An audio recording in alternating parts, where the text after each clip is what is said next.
Here's a common scenario. You're scrolling Instagram Reels and you see a gentleman with 1 penny. He then claims to be able to turn that 1 penny into pure gold, or a house, or his dream car, or any number of things. And I've always, as an aspiring content creator, have been jealous of the people who are willing to put up the risk and the time investment into making these trade deals, but also who are able to not only use that to make money, but also to make content. So here I am with today's subject, my 1998 Honda CRV. I used to be the owner of a GE8. That is a 2010 Honda Fit, for those not in the know.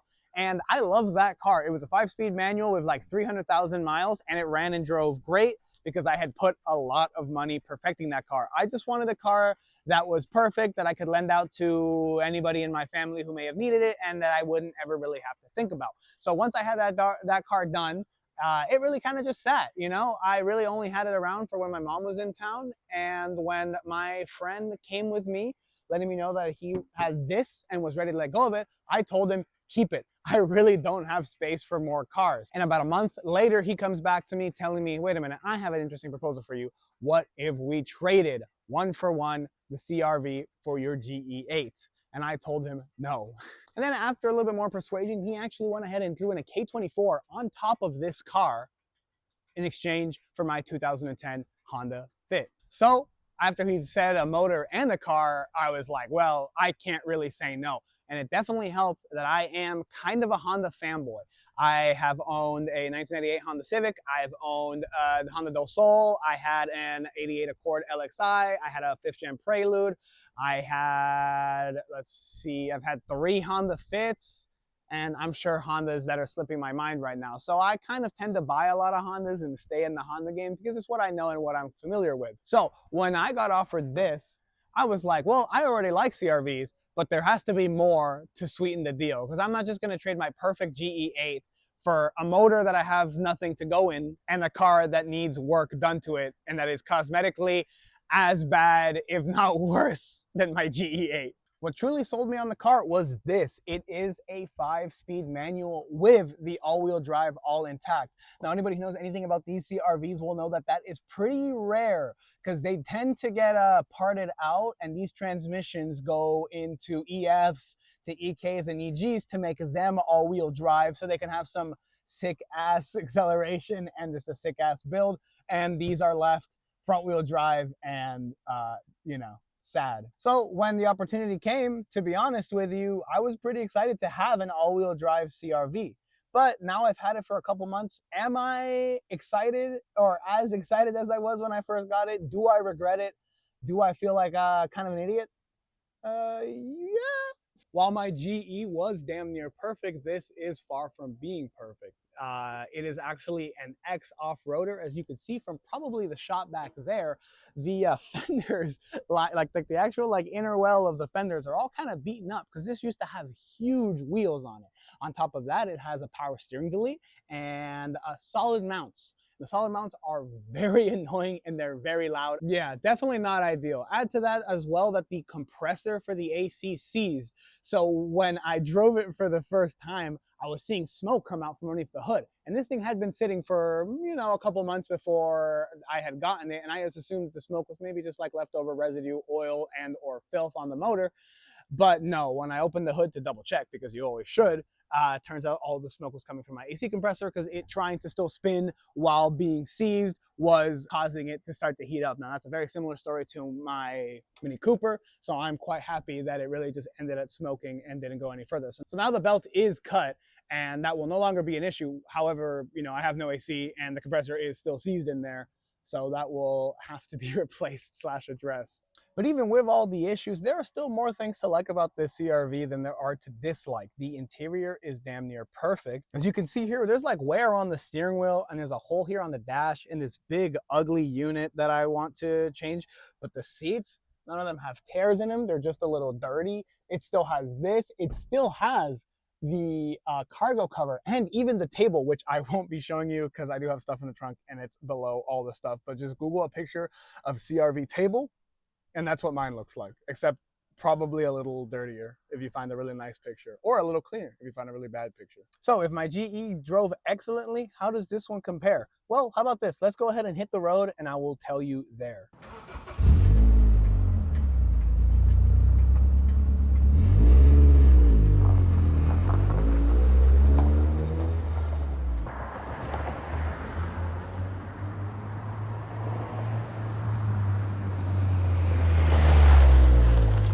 So here on the road, I can tell you three things. Number one, getting this thing around is a pain in the ass. With no power steering, it does take a lot of strength to move anywhere, which for like a mom car is pretty annoying, especially considering that, once again, I traded my GE for this. So I'm trading a car that was really easy to get around in and really easy to park for a car that I literally have to grab the wheel with both hands and to get it anywhere. So not the most ideal situation in the world, but you know, it could be worse. At least I'm an adult man with a lot of strength and a lot of grit in my teeth. Now, the second thing I'm going to tell you is this car is obscenely slow. The GE was pretty peppy, you know, like, I mean, Fits are known for being slow, and I'm not going to say it wasn't slow, but like on the takeoff and that like 0 to 4,000 RPMs, like it was peppy, you know, you kind of got off the line where you needed to be. You could hit 60 in like 10 seconds, which I mean is really about as fast as you'll need in most scenarios, but this thing is slow. Once we get a little clear of the traffic, I'll do a 0 to 60 pull so that you and I can both sit here staring at each other for like 15, 20 seconds probably. Let's find out. We're not clear of anything. I'm just saying let's find out because I'm probably going to cut to whenever I'm actually doing the pull. I'm probably even going to cut myself off.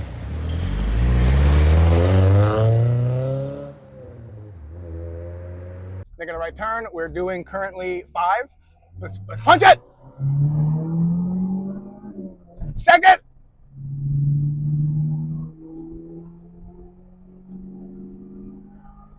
Third! And that's 60. There's a red light coming up. I would have loved to have seen how long it took for 82. But you know what?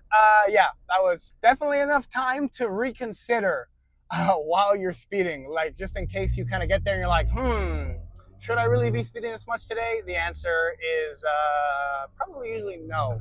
Besides how fucking heavy the steering is, it doesn't, like, feel that bad. It's a little vague on center. Like, I feel like I'm doing a little bit of like the James Bond driving when I'm going down the road. But I mean, it is an SUV. This is my second stick shift SUV. I used to have a 2001 Ford Escape XLS with the four-cylinder and the 5-speed manual. That was a great car. I should have never gotten rid of that car, except that like third gear popped out. So that was like kind of my my last straw for it.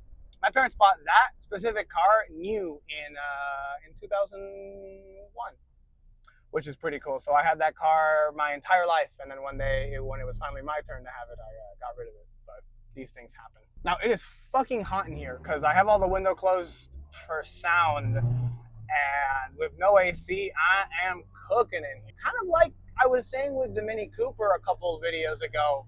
It is just nice how big the windows in this car are. I see myself right here and I look behind me and I just see everything around me. It's just crazy to think about because in that Audi that I drove, I felt a lot more claustrophobic. I felt more like I was definitely in a car. But in here, am I in a car or am I outside?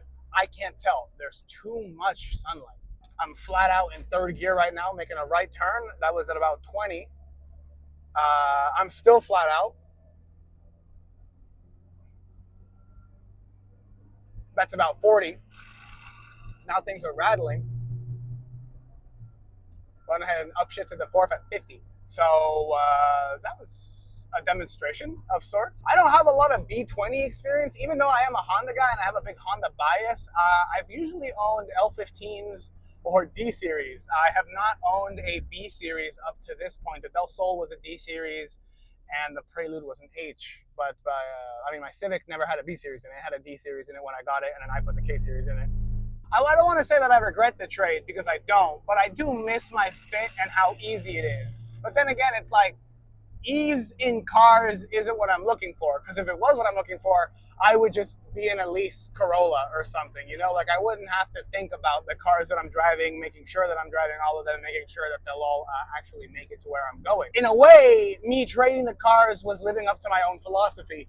But in another, more realistic way, I would have the air conditioning on if I was in the GE, and I'm not, and I don't. So, no, but I do like this car a lot. I actually like sitting up this high. I'm just a huge SUV fan. I think SUVs make a lot of sense, and I think they're really good. I kind of came to the realization a couple years ago that pickup trucks aren't for me. What I like are SUVs. I loved that Ford Escape that I have. A dream car of mine is a Sequoia. I would love any 4Runner, but I think that just about any car enthusiast would love any 4Runner. That's a Mini Cooper. He did not care about me. Now, I probably should address the elephant in the room that I didn't address when we were outside the car. Yes, the fender mirrors are dumb. They're silly and they're a little hang, especially when I still have the stock mirrors. Now, I'm saying all that objectively. Subjectively, I fucking love them. I think they're so funny. And I don't know, I look at them and they make me smile. I will probably be taking them off because it does look, even I can admit that with 4 of them, it's stupid, especially when you consider that I can't use my JDM mirrors because my stock mirrors get in the way. So yeah, I'll get rid of them probably sooner rather than later. But for now, I like looking at them. They make me smile. It's also funny that one is red and one is silver.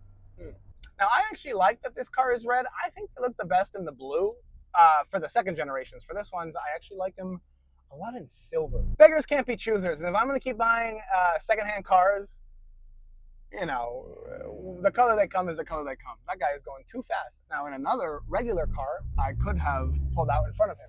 But in this car, no shot. One other problem I forgot to talk about with this car compared to my GE, actually, I had just put 4 fresh, brand new tires, Hancocks, I believe.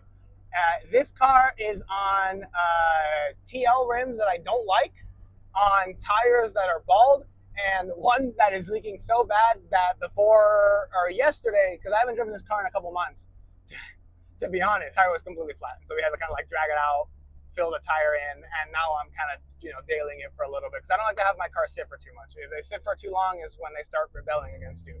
And if you're dailing them, they'll rebel against you, in my opinion, a little less. But any old car, its mission in life is to hate you, and this one's no different. So I'm excited to see what the future holds in regards to me and my CRV.